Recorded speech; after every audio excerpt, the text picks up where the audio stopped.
नमस्कार, आप देख रहे हैं एबी स्टार न्यूज। आपके साथ मैं अंजलि आप सभी का स्वागत करती हूं हमारे इस खास बुलेटिन देश लाइव में। बाराबंकी में किसान पथ के आउटर रिंग रोड पर एक बड़े हादसे की सूचना मिली है। आपको बता दें कि ट्रक से बस की भिड़ंत होने से लगभग 12 लोगों की मौत हो गई है व साथ ही 32 लोग गंभीर रूप से घायल हो गए। वहीं मौके पर अफरा तफरी का माहौल बन गया है। पुलिस व स्थानीय लोग राहत व बचाव कार्य में जुटे हुए हैं। वहीं आपको बता दें कि हादसा नगर कोतवाली की माती पुलिस चौकी के बबूरी गांव के पास हुआ है। बताया यह भी जा रहा है कि गाय को बचाने के कारण ये हादसा हुआ है। आपको बता दें कि गाय को बचाने के कारण ही बस की टक्कर ट्रक से हो गई। हादसे में 12 की मौत हो गई है तो वहीं 32 के घायल होने की पुष्टि की गई है।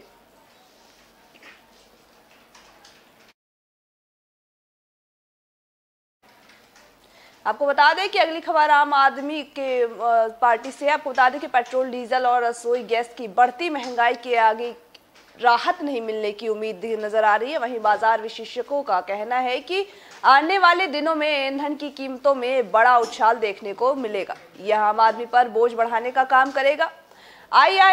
IIFL सिक्योरिटीज ने वाइस प्रेसिडेंट के आपको बता दें कि अनुज गुप्ता ने यह बताया है कि अमेरिका में प्राकृतिक गैस 12 साल के उच्चतम स्तर पर पहुंच गई है।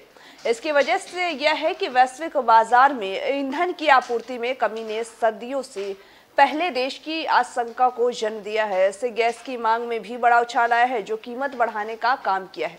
तो वहीं तेल निर्यात देशों के संगठन ओपेक ने भी कच्चे तेल का उत्पादन मांग के अनुरूप धीरे धीरे बढ़ाने का फैसला लिया है।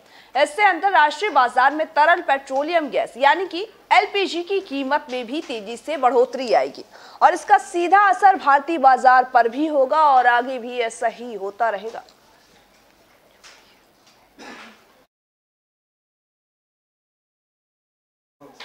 अपने कट्टरपंथी एजेंडे को आगे बढ़ाते हुए तालिबान ने भारतीयों को चिढ़ाने के लिए बेहद ही आपत्तिजनक बयान देकर पुराने जख्म कुरेदने की नापाक कोशिश की है। तालिबान के शीर्ष नेता अनस हक्कानी भड़काऊ ट्वीट में महमूद गजनबी द्वारा सोमनाथ मंदिर की मूर्ति को तोड़ने और साथ ही उसके कृत्य का महिमा मंडन किया है। दरअसल आपको बता दें कि हक्कानी ने सुल्तान महमूद गजनबी की दरगाह का दौरा किया था। इसके बाद ट्विटर पर उसने गजनबी का महिमा मंडन किया। उसने अपने ट्वीट में कहा कि हमने 10वीं शताब्दी के प्रसिद्ध मुजाहिद सुल्तान महमूद गजनबी की दरगाह का दौरा किया है। आपको बता दें कि उन्होंने कहा कि गजनबी ने गजनी से निकल एक बड़े क्षेत्र में एक मजबूत मुस्लिम शासन स्थापित किया है। उसने सोमनाथ की मूर्ति को तोड़ा है। उल्लेखनीय है कि महमूद गजनबी भारतीय इतिहास का एक खलनायक है। उसने गुजरात के सोमनाथ मंदिर को तोड़ा और फिर वहां से बहुत सी संपदा भी लूटकर अफगानिस्तान ले गया था। लूटपाट के इरादे से उसने भारत पर 17 बार आक्रमण किया था। उसे लंबे समय तक मुंह की खानी पड़ी, लेकिन भारतीय राजाओं में प्रतिद्वंदिता के कारण उससे अपने अंतिम दौरे में सफलता मिली।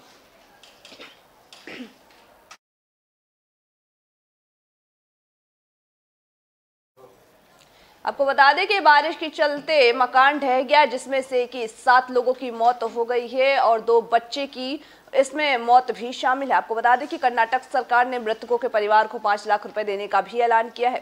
कर्नाटक के मुख्यमंत्री बसवराज बोम्मई ने हादसे में मारे गए लोगों के परिवारों को 5-5 लाख रुपए मुआवजा देने का ऐलान किया है।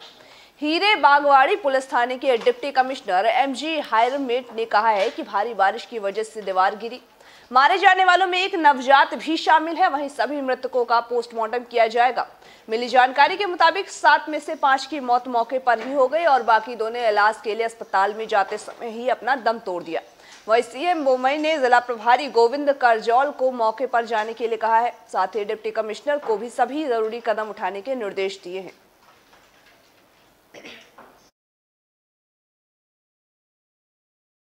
देश में कोरोना वायरस संक्रमण की तीसरी लहर की आशंका के बीच एक बार फिर से नए मामलों में मामूली इजाफा दर्ज किया गया है। आपको बता दें कि केंद्रीय स्वास्थ्य और परिवार कल्याण मंत्रालय के अनुसार बीते 24 घंटों में देश में 22,431 नए मामले पाए गए हैं।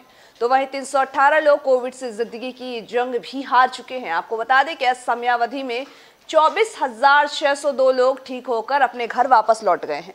मंत्रालय के अनुसार नए एक्टिव मामलों के बाद एक्टिव केस में 2,489 मामलों की कमी दर्ज की गई है। मंत्रालय के अनुसार 2,44,198 मरीजों का फिलहाल इलाज हो रहा है। इसके साथ ही 3,32,258 मरीज कोविड से जंग जीतकर घर को लौट चुके हैं। इसके साथ ही अब तक 4,49,856 लोगों की मौत हो चुकी है। देश में अब तक कोरोना के कुल मामलों की पुष्टि 3,38,94,312 हो चुकी है।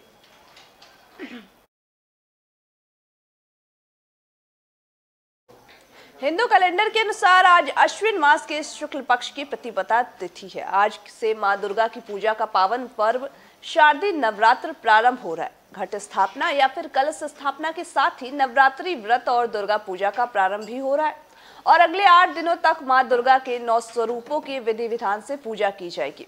इस वर्ष नवरात्रि 8 दिनों की ही है। आपको बता दें कि नवरात्रि के पहले दिन मां शैलपुत्री की पूजा होती है। मां दुर्गा को प्रसन्न करने के लिए शारदीय नवरात्र को सबसे उत्तम अवसर के रूप में माना जाता है। मां दुर्गा की कृपा से आपके सभी संकट दूर होंगे और साथ ही आपकी सभी मनोकामनाएं भी पूर्ण होती हैं। नवरात्रि के पहले दिन कलश स्थापना या फिर घट स्थापना के लिए कुछ मुहूर्त भी हैं, जिनमें अभिजीत मुहूर्त को सर्वश्रेष्ठ माना गया है। आपको बता दें कि आज से नवरात्रि शुरू है, वहीं जगह जगह पंडालों का आयोजन भी किया है। इसी के साथ मंदिरों में भी भक्तों की भीड़ उमड़नी शुरू हो गई है।